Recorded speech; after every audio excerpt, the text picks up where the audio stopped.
मुझे उसकी खुशबू ने दीवाना बना दिया। उसके केसुओं की सुगंध उसे उसके पीछे खींच लाई। हम में से हर किसी ने यह डायलॉग कहीं ना कहीं सुना, पढ़ा या देखा होगा। बात सच है, न जाने कितने हजारों सालों से इंसान पेड़ पत्तों, फूलों और यहाँ तक कि कुछ जानवरों की खुशबुओं को इस्तेमाल कर अपने प्यार का इजहार करता आ रहा है। औरत और मर्द दोनों ही ने मदर नेचर के दिए हुए इस तोहफे के जरिए न जाने कितनी लव स्टोरीज लिखी हैं। वात्स्यायन के काम सूत्र में भी सुगंधों, खुशबुओं और इत्रों के बारे में खास जिक्र मिलता है और एक हेल्दी और प्लेजरेबल सेक्स लाइफ मेंटेन करने में इनके अहम किरदार को बताया गया है। इतिहास में जब क्लियोपैट्रा मार्क एंटनी से मिलने निकली तो उसने पहले अपनी पूरी कश्ती में इत्र लगवाया ताकि हवाएं भी उसकी मोहब्बत और जुनून का संदेशा चारों दिशाओं में फैला दें। हम में से आज कई फ्रेग्रेंसेस और परफ्यूम्स के शौकीन हैं और कुछ खुशबुएं ऐसी होती हैं जो हमारी पर्सनैलिटी को परफेक्टली कॉम्प्लीमेंट करती हैं। किसी को स्पाइसी फ्रेग्रेंस पसंद है तो किसी को फ्लोरल, किसी को फ्रूटी तो किसी को मेटालिक। दरअसल हम किसी को भी सबसे पहले उसकी खुशबू से ही पहचानते हैं। जैसे एग्जाम्पल के तौर पर आप एक अपने ऑफिस के कॉन्फ्रेंस रूम में बैठे हैं और अचानक दरवाजा खुलता है और एक ठंडी हवा के झोंके के साथ खुशबू की एक तरोताजा लहर कमरे में दाखिल हो जाती है और आपका पूरा ध्यान वो अपनी तरफ खींच लेती है। जब आप आंखें उठाकर देखते हैं तो सामने आपकी चहेती या चहेता इंसान खड़ा या खड़ी होती है। उस इंसान को आप उसी खुशबू से पहचान जाते हैं, फिर चाहे आप ऑफिस में बैठे हों, शॉपिंग मॉल में हो, घर पर हो या मूवी थिएटर में।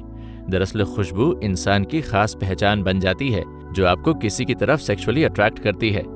इतिहास में जाकर देखें तो भारत में इत्र बनाने की कला हजारों सालों से चली आ रही है। ये एक बहुत मुश्किल और कॉम्प्लिकेटेड प्रोसेस था जिसमें जिस्म के हर एक अंग के लिए अलग अलग खुशबुएं बनाई जाती थीं। सिडक्शन या प्रलोभन को और मजेदार बनाने के लिए फूलों, पत्तियों और तत्वों का इस्तेमाल किया जाता था।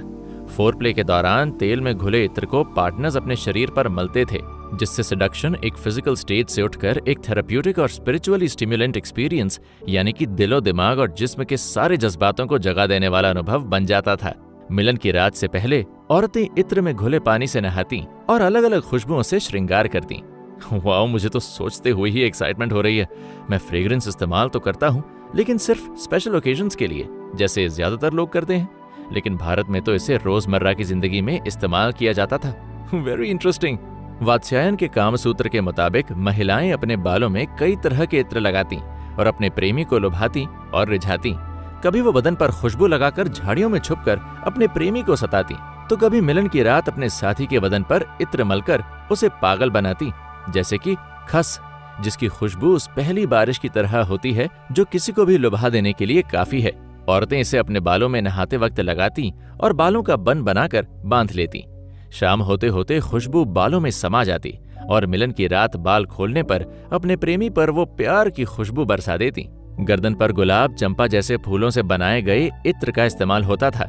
चंपा ऐसी खुशबू थी जो प्यारी थी और प्रेमी को पास आने का न्योता देती। सिर्फ भारत में ही नहीं, 18वीं सदी के दौरान फ्रांस में भी चंपा की खुशबू औरतें शाम को लगाकर ग्राहक ढूंढती। लेकिन इसका ये नतीजा निकला कि रईस औरतों ने इसका इस्तेमाल बंद कर दिया, क्योंकि ये खुशबू शहर के चकलों और रेड लाइट एरियाज में काफी मशहूर हो गई थी। औरतें अपनी छाती पर केसर और लौंग से बने इत्र को लगाती थी, जो कि एक बेहतरीन खुशबू होने के साथ साथ उनके बदन को चमका भी देती। कमर पर आकुंड फूल के इत्र का इस्तेमाल होता था। भारतीय पौराणिक कथाओं में आकुंड फूल को कामदेव के 5 तीरों में से एक बताया गया है, जिसकी खुशबू से सूंघने वाला या वाली बेहतरीन ऑर्गेज़म्स का लुत्फ उठाते। प्रलोभन में हाथों और खासकर की फिंगर टिप्स का बहुत महत्व है। किसी के स्पर्श से हमारे कई जज्बात जग जाते हैं, इसलिए कंधे से लेकर उंगलियों तक हाथों को इत्र से सजाया जाता था। बदन की खूबसूरती बढ़ाने के लिए हाथों पर काले या रंगीन चित्र बनाए जाते थे। महिला की कांख यानी कि अंडरआर्म्स को एक बहुत जरूरी एरोजेनस जोन माना जाता है। इसे स्टिम्युलेट करने से सेक्सुअल अराउजल होता है और इसलिए बदन के इस हिस्से के लिए भी खास इत्रों, खुशबुओं और पाउडर्स का इस्तेमाल रेकमेंड किया जाता है। पीठ पर चंदन लगाया जाता था। अपने साथी को लुभाने और उसे रिझाने के लिए किसी तल या नस तक चंदन को लगाया जाता था, ताकि उसके स्पर्श के एहसास का पूरा मजा एक महिला उठा सके। मुंह के दुर्गंधों को दूर करने के लिए माउथ वॉश सिर्फ हाल ही का उपाय नहीं है। सर्दियों पहले भी सुपारी, पान के पत्ते, लौंग, इलायची, कपूर, इन सब का इस्तेमाल होता था, जिससे होठों का स्पर्श खुशबूदार और मजेदार हो सके। नींबू के पेड़ की टहनी से दंत मंजन होता था और काम सूत्र में ये सुझाव दिया गया है कि मिलन से पहले दोनों साथी मुंह को अच्छी तरह साफ और सुगंधित कर लें। इसके लिए काम सूत्र में सुगंधित बीड़ियों के इस्तेमाल का सुझाव दिया गया है। धुएं के जरिए मिलन के दौरान खुशबू न सिर्फ प्रेमी की जुबान को तरोताजा करती थी, बल्कि उसे सेक्सुअली भी स्टिम्युलेट करने में काम आती थी। पुराने जमाने में इत्र रोजमर्रा की जिंदगी का एक अहम हिस्सा था और न कि आज की तरह किसी स्पेशल इवेंट के लिए लग्जरी। मिलन से पहले न सिर्फ महिलाएं बल्कि पुरुष भी अपने बदन पर अलग अलग इत्रों और खुशबूदार पदार्थों को मलते, जिसमें कभी कभी तो 2 घंटे तक लग जाते थे। कई तरह के खुशबूदार तेल, बारीक किए हुए सूखे फूल पत्तियां इसमें शामिल होती। पुरुष फूलों की मालाएं भी अपने गलों में पहनते और कई बार अपने प्रेमिका के पसंदीदा फूलों का हार भी वो अपने हाथों में बांधते। चंपा, गुलाब, चमेली और कई तरह के फूलों का इस्तेमाल प्रेमिका को रिझाने में होता।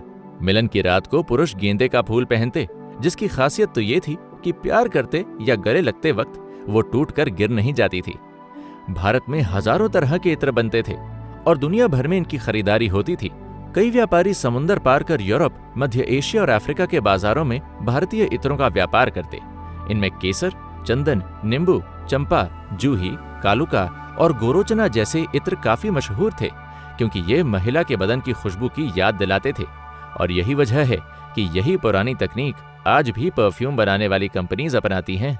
इत्र महिला और पुरुष दोनों के ही श्रृंगार का एक अहम हिस्सा था, जो कि सेक्सुअल स्टिम्युलेशन, फीलिंग और ऑर्गेज्म को अराउज करने के लिए इस्तेमाल में लाया जाता था। महिला और पुरुष दोनों को ही उस जमाने में इत्रों का बहुत इल्म था। यहाँ तक कि अर्थशास्त्र लिखने वाले कौटिल्य ने भी अपने ग्रंथ में इत्र पर एक पूरा अध्याय लिखा है। Wow, this is I opening. मैं रोज रीति को फूलों का बुके देता हूँ, लेकिन मुझे नहीं पता था कि इत्रों और खुशबुओं को इस्तेमाल करने के इतने अलग अलग तरीके होते हैं। ये किताब तो मुझे अपने पास रखनी चाहिए। न जाने संरक्षण के और कौन कौन से राज छुपे हुए हों इसमें। घर पर अमित को किताब पढ़ता देख रीति उसके पास आई। क्या हो रहा है अमित? यू नो रीति, किसी महान लेखक ने कहा है कि परफ्यूम या खुशबू is like sexiness in a bottle. मतलब? अब जिस तरह 2 रंगों को मिलाकर एक नया रंग बन जाता है, वैसे ही खुशबुओं का मिलना प्यार में नए जज्बात और रंग भर देता है। हमें इसे और इस्तेमाल करना चाहिए, you know, while making love, flirting. तो क्या इस्तेमाल कर सकते हैं हम? उत्तर, परफ्यूम्ड नेचुरल ऑयल्स, हर्ब्स, फूल, कुछ भी जो एक अच्छे सेक्सुअल एक्सपीरियंस को अनफॉरगेटेबल बना दे, जैसे कि मस्क अतर। क्या तुम जानती थी रीति कि खस इंडिया में 3000 साल से बनाया जा रहा है? और कमाल की बात तो है कि सेम टेक्निक से भी कन्नौज के इत्र व्यापारी आज तक इसे दुनिया भर में बेचते हैं। इसे लगाते कहाँ पर है? बालों में या बदन पर? कहते हैं कि इसे अपने तकिए पर लगाना चाहिए। बदन के अलग अलग हिस्सों के लिए अलग अलग इत्र और खुशबुएं होती हैं। आखिर वो तुम्हारी खुशबू ही तो थी जिसने मुझे तुम्हारा दीवाना बना दिया था, याद है? क्यों? आपके इशारे किस तरफ है जनाब? वो सुना है ना, समझदार को इशारा काफी। उसी तरह प्यार का इजहार करने और इश्क फरमाने वालों के बीच कई ऐसे इशारे हुआ करते थे जो कि अलग अलग सिग्नल्स दिया करते थे, जैसे कि बूटी call, I want you now, मुझे तुम पसंद हो, मिलन की रात करीब है। समझ गई ना? अमित, तुम